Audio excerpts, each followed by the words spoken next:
हाँ सुना है ना? हाँ ठीक है, फिर तो कथा समझ में आ जाएगी तुमको। अब आंकड़ा की जड़ में से गणेश जी निकले। अब निकले तो उन्होंने उस पर सिंदूर मंदूर पोत के डब्बा में लेकर आए और उन्होंने आकर कहा, कहने लगे गुरुजी देखो, हमें आंकड़े की जड़ में से हमने गणेश जी, हमारे यहाँ आंकड़े का पेड़ था और आंकड़े का पेड़ था और उसमें से हमने गणेश जी हमको मिले।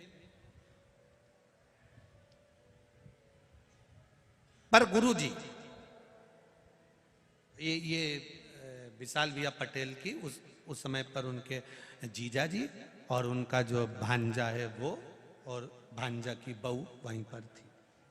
आप उनसे पूछना कभी योग लगे तो कहा कि ये गणेश जी हमने, पर लोग कहते हैं कि आंकड़ा का गणेश जी रहे, खूब आनंदित होते हैं, खूब फल देते हैं गुरुजी, पर हमको भी हमने पूजन करी, इतना फल हमको मिलना चाहिए।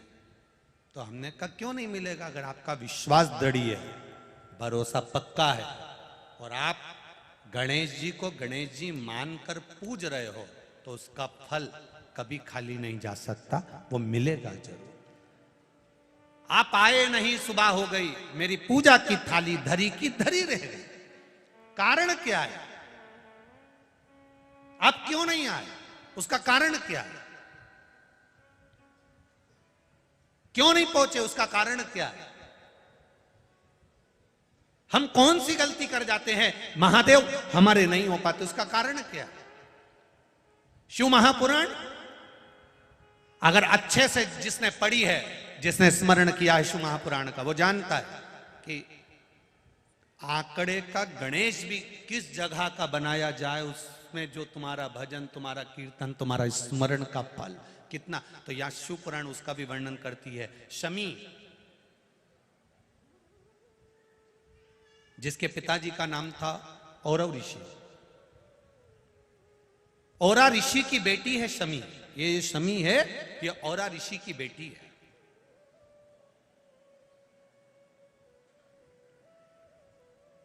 बहुत सुंदर पुत्री, बहुत सुंदर। ये शमी, कांटे तो इसमें बाद में आए हैं पर सुंदर बहुत है। और औरा ऋषि की जो बेटी है बड़ी सुंदर है, पिता की प्रिय है।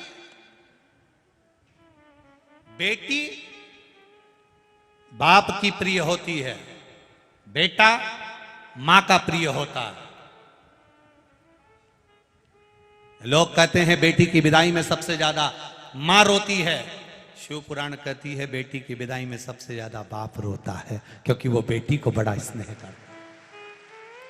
शिव पुराण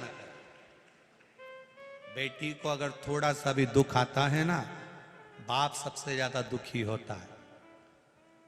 बेटी सुखी है तो बाप को सुख है, बेटी दुखी है बाप को दुख है। पिता पुत्री को बहुत प्रेम करता है, स्नेह। इसीलिए बेटी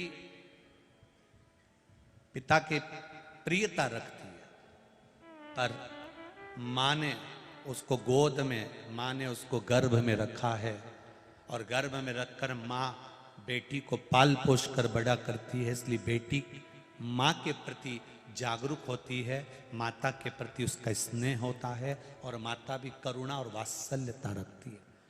इसलिए हमारे सनातन हिंदू धर्म में बेटी का जो घर होता है, जहां बेटी जन्म लेती है, उसको क्या कहते हैं? जब बेटी शादी कर कर जाती है उसको ससुराल कहते हैं।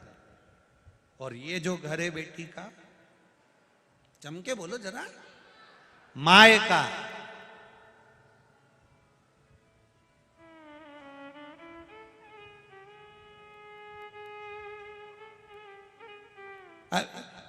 इसमें बाप का नाम नहीं है, आज तक किसी ने नहीं किया। जो बोली तो बोली मायका जयरी,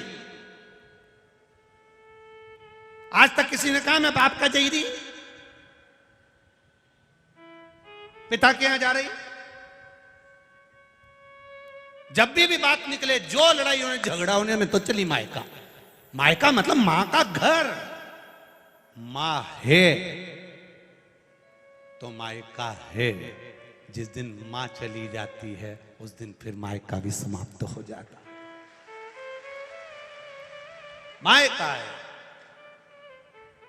औरा ऋषि की पुत्री शमी बड़ी सुंदर थी। औरा ऋषि ने विचार करा था, मेरी इतनी सुंदर बेटी है, लड़का भी ऐसा मिलना चाहिए, वर ऐसा मिलना चाहिए जो मेरी बेटी का सम्मान करे। ऐसा लड़का मत ढूंढना कि पेट्रोल पंप ज्यादा हो, ऐसा लड़का मत ढूंढना कि गाड़ी बंगले ज्यादा हो, ऐसा लड़का मत ढूंढना कि जमीन जायदाद ज्यादा हो, ऐसा लड़का मत ढूंढना कि बहुत प्रॉपर्टी हो और धन ज्यादा हो तो मालूम पड़े दिन भर नशे में धुत पड़ा हो, मित्र दोस्त ज्यादा हो, इधर उधर लगा रहे, ना जाने किस किस में डूबा रहे, तुम्हारी बेटी से श्रेष्ठता से बात तक ना कर पाए। ऐसा वर नहीं चाहिए। पिता को लड़की के लिए वर ढूंढना चाहिए जो तुम्हारी बेटी का आदर कर ले, तुम्हारी बेटी से जो दो मीठे शब्द बोल ले, आदर के शब्द बोल ले। जब घर में आए जूता उतारे और मालूम पड़े जूता से दे धरे, गालियां बके अपशब्द कहे, ताना दे, तो ऐसा पेट्रोल पंप और ऐसी गाड़ी बंगला किसी काम का नहीं है। बेटी का आदर करे वो छोरा होना चाहिए, बेटी का सम्मान करे वो वर होना चाहिए, बेटी को मान सम्मान के शब्द बोले वो वर होना चाहिए। जरा जरा सी बात में चिल्ला के दौड़े और अपने दोस्तों के साथ जाकर बैठ जाए, रात को 12-12 1-1 बजे तक आए, मालूम पड़े बेटी इंतजार करती रहे, आएंगे रोटी खाएंगे, साथ बैठेंगे, बात करेंगे, कुछ बोलूंगी मैं उनको, उनसे कुछ पूछूंगी मैं, और मालूम पड़ा ऐसे तैयार होके आए, कहीं पे निगाहें